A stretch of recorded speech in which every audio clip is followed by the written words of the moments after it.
Halo, sang pembelajar. Selamat datang kembali di penelusuran mendalam kita kali ini. Ya, selamat datang semuanya. Coba deh, coba kamu bayangkan sebentar. Ketika kamu mendengar kata hukum kriminal atau sistem peradilan, apa yang langsung terbayang di kepala kamu? Mungkin langsung kepikiran gedung pengadilannya. Nah, iya. Gedung pengadilan modern yang megah, hakim dengan palu kayunya, pengacara dengan setelan jas rapi, atau deretan jeruji besi penjara. Tatanan yang sangat familiar buat kita saat ini. Betul sekali. Tapi hari ini, kita akan menarik lensa kita jauh ke belakang. Kita mau melihat tatanan peradilan dari sudut pandang yang sangat berbeda. Sangat berbeda. Kita akan membedah bagaimana sebuah teks kuno, teks yang hari ini dibaca dan diimani oleh miliaran orang, mengatur urusan nyawa, harta, dan keadilan sosial. Kita akan membedah syariat dan hukum kriminalitas menurut Al-Quran. Sebuah topik yang sangat berbobot. Dan menurut saya, ini wilayah yang seringkali disalahpahami atau disederhanakan secara berlebihan. Setuju.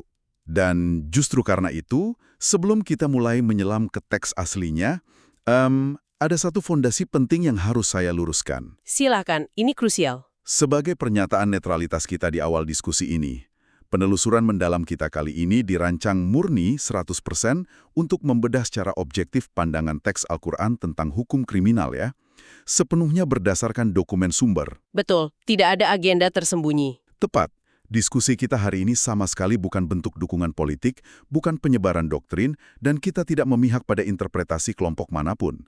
Misi kita murni membedah teksnya agar kamu yang lagi dengerin ini bisa memahami kerangka logika di baliknya. Pendekatan yang sangat esensial, karena untuk benar-benar memahami materi ini, kita harus melepaskan kacamata peradilan modern kita sejenak. Masuk ke dalam logika teks itu sendiri ya. Betul. Dan kalau kita perhatikan polanya, eksplorasi kita hari ini akan berpusat pada dua konsep utama dari sumber aslinya. Apa saja tuh? Kata kunci pertama adalah i'tida. Secara harfiah, ini berarti tindakan melampaui batas. Tidak, oke. Yang kedua? Yang kedua adalah fasad fil ard. Ini bisa diterjemahkan sebagai melakukan kerusakan di muka bumi. Melampaui batas dan melakukan kerusakan di muka bumi. Menarik, kedengarannya punya dimensi yang jauh lebih besar ya, bukan cuma sekedar melanggar pasal sekian ayat sekian. Persis di situ fondasi berpikirnya. Kriminalitas di sini nggak cuma dilihat sebagai pelanggaran administratif negara. Terus sebagai apa dong? Sebagai tindakan yang merusak keseimbangan alam semesta dan merobek tatanan sosial masyarakat. Jadi hukum-hukum spesifik nanti sekeras apapun kedengarannya, filosofinya bukan untuk ajang balas dendam. Tapi lebih ke arah menjaga kelangsungan peradaban itu sendiri kan? Tepat sekali. Itu adalah upaya ekstrim untuk menjaga keseimbangan. Pemikiran yang sangat terstruktur. Nah kalau gitu mari kita langsung uji logika ini dengan kejahatan yang paling primal. Tindak pidana terhadap nyawa dan fisik. Insting dasar manusia. Iya, insting dasar. Kalau ada yang melukai kita, otak reptil kita langsung menyala dan bilang, balas! Teks ini tampaknya mengakomodasi insting itu melalui konsep khusus atau hukuman setimpal. Benar. Mari kita bedah sumbernya. Di surah Al-Baqarah ayat 178.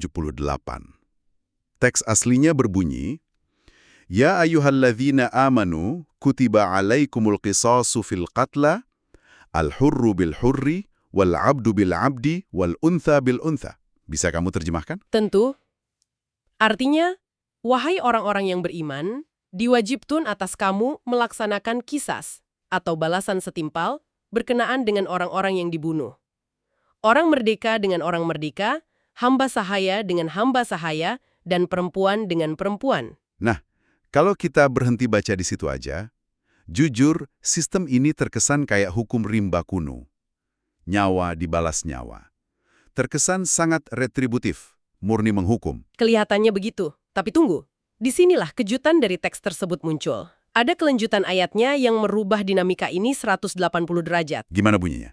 Lanjutannya berbunyi, Faman ofiyallahu min akhihi syai'un fattiba'um bil ma'ruf wa ada'un ilaihi bi ihsan. Yang berarti? Maka, barang siapa memperoleh pemaafan dari saudaranya, hendaklah dia mengikutinya dengan cara yang baik dan membayar diat atau tebusan kepadanya dengan cara yang baik pula.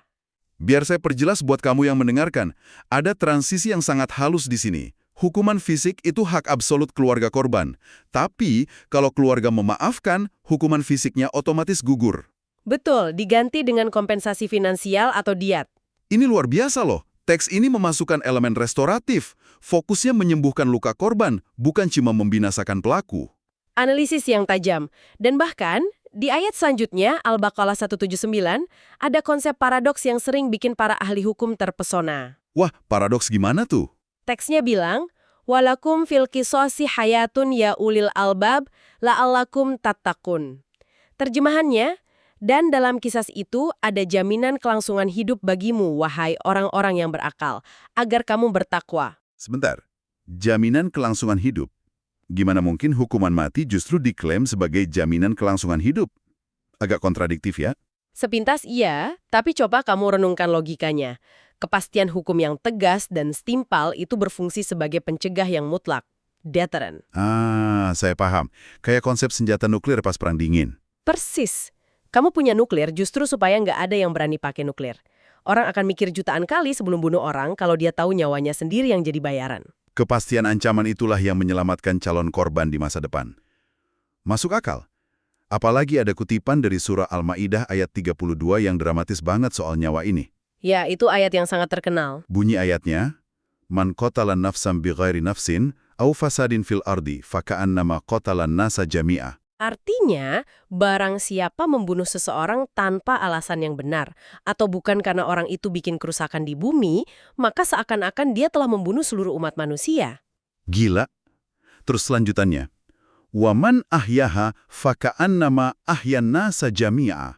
Dan barang siapa memelihara kehidupan seorang manusia, maka seakan-akan dia telah memelihara kehidupan seluruh umat manusia. Betapa berharganya satu nyawa dalam kerangka hukum ini. Tatanan ini naruh nilai satu individu sejajar dengan eksistensi seluruh manusia. Pesan moralnya sangat kuat buat kita. Membunuh satu orang dipandang sebagai serangan terhadap kemanusiaan itu sendiri. Sangat mendalam. Tapi mari kita realistis melihat kejahatan harian.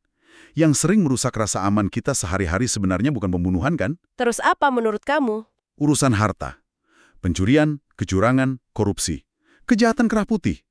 Gimana teks ini menanganinya? Oh, teks ini sangat keras terhadap kejahatan struktural. Ada ancaman yang disebut whale, yang berarti kebinasaan atau kecelakaan besar. Untuk siapa ancaman itu? Untuk mereka yang curang dalam takaran. Orang-orang yang kalau nerima takaran minta dipenuhi, tapi kalau menakar untuk orang lain, mereka kurangi. Wow, jadi ini nyindir para koruptor dan mafia ekonomi ya? Jelas. Dan larangan ini meluas ke segala bentuk memakan harta orang secara batil, termasuk suap. Dokumen ini sangat melarang praktik menyuap hakim. Oh iya, kenapa spesifik menyuap hakim? Karena menyuap hakim berarti memanipulasi sistem keadilan secara sadar untuk merampas hak orang lain secara legal. Itu kejahatan yang sangat dibenci. Kejahatan struktural yang merugikan masyarakat luas secara diam-diam. Oke, itu yang kerah putih. Sekarang, kejahatan konvensional yang paling sering jadi perdebatan. Pencurian biasa. Nah, ini ranah yang sensitif bagi pendengar modern. Surah Al-Maidah ayat 38 dengan lugas menyatakan, Wasariku wasarikotu faqta'u aydiyahuma jaza'am bima kasaba nakalam minallah.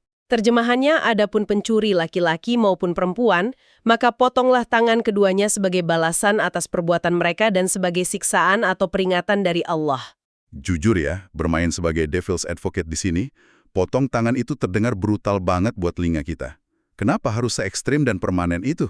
Reaksi yang wajar kalau kita pakai standar penjara modern. Tapi ingat konsep pencegahan atau deterrent tadi. Jadi ini soal ngasih pesan visual ke masyarakat. Tepat.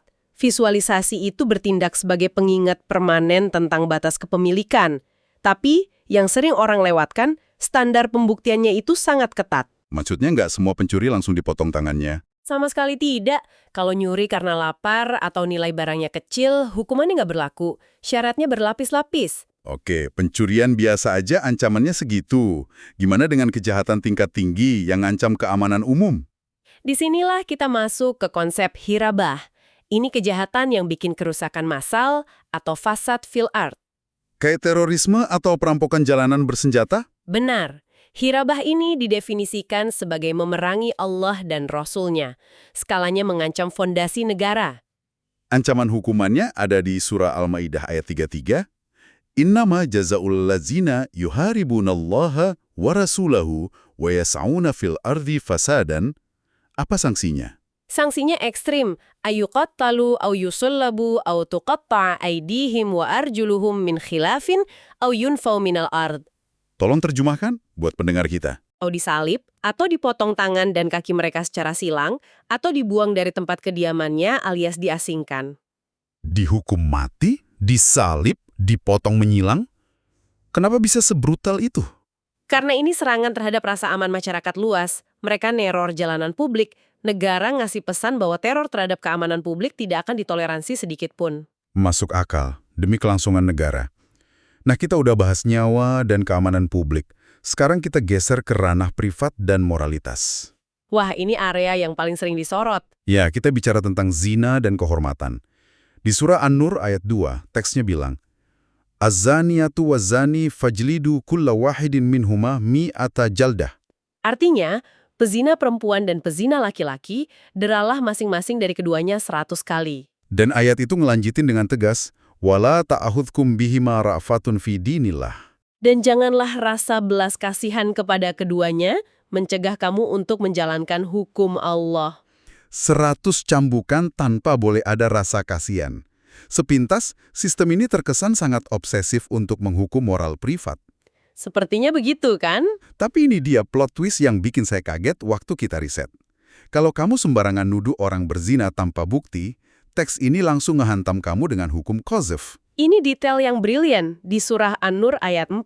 Bunyinya, walladzina yarmunal muhsanati thumma lam ya'tu bi arba'ati syuhada'a fajliduhum samanina jaldatan. Dan orang-orang yang menuduh perempuan-perempuan yang baik berzina, dan mereka tidak mendatangkan 4 orang saksi, maka deralah mereka si penuduh itu 80 kali. Nuduh doang dicambuk 80 kali. Dan gak cuma itu, lanjutannya, wala taqbalu lahum syahadatan abada wa ulaika humul fasikun. Dan janganlah kamu terima kesaksian mereka buat selama-lamanya. Mereka itulah orang-orang yang fasik. Reputasi penuduhnya dihancurkan permanen. Gak bisa bersaksi di pengadilan seumur hidup. Gimana menurut kamu soal syarat 4 saksi ini? Coba kita pikir pakai logika praktis. Membawa 4 saksi mata yang lihat langsung kejadian intim secara bersamaan itu nyaris mustahil. Kecuali pelakunya emang ngelakuin di tengah jalan raya ya. Betul. Jadi tatanan ini didesain bukan buat ngintipin kamar tidur orang. Ini dirancang buat mengunci rapat pintu fitnah dan penyebaran aib. Jadi perlindungan kehormatannya itu luar biasa tinggi. Mending 1000 pelaku lolos karena kurang bukti daripada 1 orang hancur namanya karena tuduhan palsu. Persis, itu prinsip keadilan yang sangat dalam. Ngomong-ngomong soal keadilan, prinsip blind justice di teks ini tuh ekstrim loh. Al-Quran punya standar integritas yang nggak main-main. Di An-Nisa ayat 135 dibilang, Ya ayyuhalladzina amanu kunu qawwamina bil qisti syuhada'a lillah. Wahai orang-orang yang beriman, jadilah kamu penegak keadilan, menjadi saksi karena Allah. Lanjutannya ini yang berat. Walau ala anfusikum awil walidaini wal aqrabin. Biarpun terhadap dirimu sendiri atau terhadap ibu bapak dan kaum kerabatmu. Coba bayangin posisi itu. Teks ini nuntut kamu bersaksi ngelawan dirimu sendiri, ngakui kesalahanmu, atau ngelawan orang tuamu demi kebenaran objektif. Bahkan di ayat itu juga disinggung, in yakun ghaniyan aw faqiran fallahu aula bihima. Baik dia kaya atau miskin, Allah lebih tahu kemaslahatannya. Status sosial nggak boleh bikin timbangan keadilan miring. Terus ada lagi musuh terbesar keadilan, kebencian. Nah iya, di surah Al-Ma'idah ayat 8 dibilang, wala yajrimannakum syana'an qaumin alla ta'dilu. I'dilu huwa aqrabul littaqwa. Jangan sampai kebencianmu terhadap suatu kaum bikin kamu berlaku nggak adil. Keadilan itu buta terhadap emosi. Keadilan di sini bukan senjata politik untuk jatuhin lawan, tapi murni kewajiban objektif. Luar biasa. Kita udah bahas potong tangan, cambuk, penyaliban silang, dan standar keadilan absolut. Merangkum semua itu, saya mau tanya satu hal fundamental ke kamu. Silahkan. Apakah sistem ini pada intinya murni tentang murka dan penghukuman tanpa ampun? Nggak ada ruang buat bernapas gitu kalau orang benar-benar tobat? Jawabannya tegas. Tidak. Sistem ini tidak murni tentang murka. Di balik pagar ancaman fisiknya, selalu ada ruang rehabilitasi. Ada jalan kembali. Buktinya dari teks gimana? Bahkan untuk kejahatan level negara sekelas Hirobah tadi ya, terorisme yang hukumannya disalib, ada ayat pengecualian di Al-Maidah ayat 34. Bunyinya, illallahilladzina tabu min qabli an taqdiru alaihim.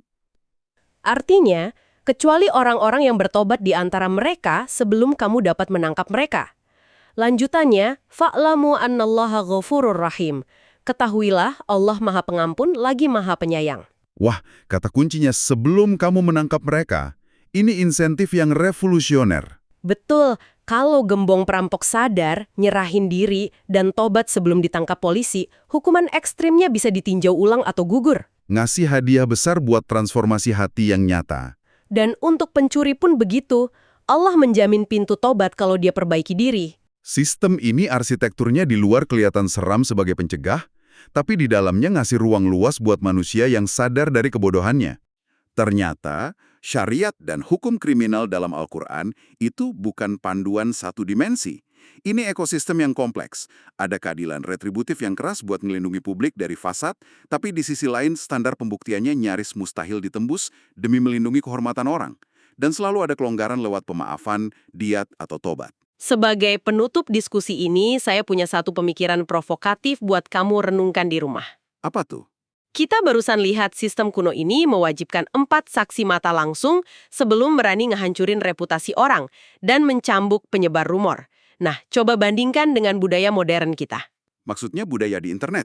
Iya, cancel culture atau pengadilan netizen di media sosial. Di era modern ini, kita gampang banget ngancurin karir dan mental orang cuma modal satu screenshot, rumor anonim, atau video tanpa konteks. Menohok banget itu. Pertanyaannya buat kamu, kalau sistem dari ribuan tahun lalu sebegitu ngejaga nama baik sampai ngasih syarat bukti yang mustahil, apakah kebiasaan modern kita ngehukum orang di internet tanpa pengadilan yang sah itu adalah sebuah kemajuan peradaban atau justru kemunduran moral yang mengerikan? Wow, sebuah pertanyaan yang membenturkan kebijaksanaan kuno dengan kebiasaan kita sehari-hari. Sangat layak buat dipikirkan matang-matang. Semoga bisa jadi bahan renungan.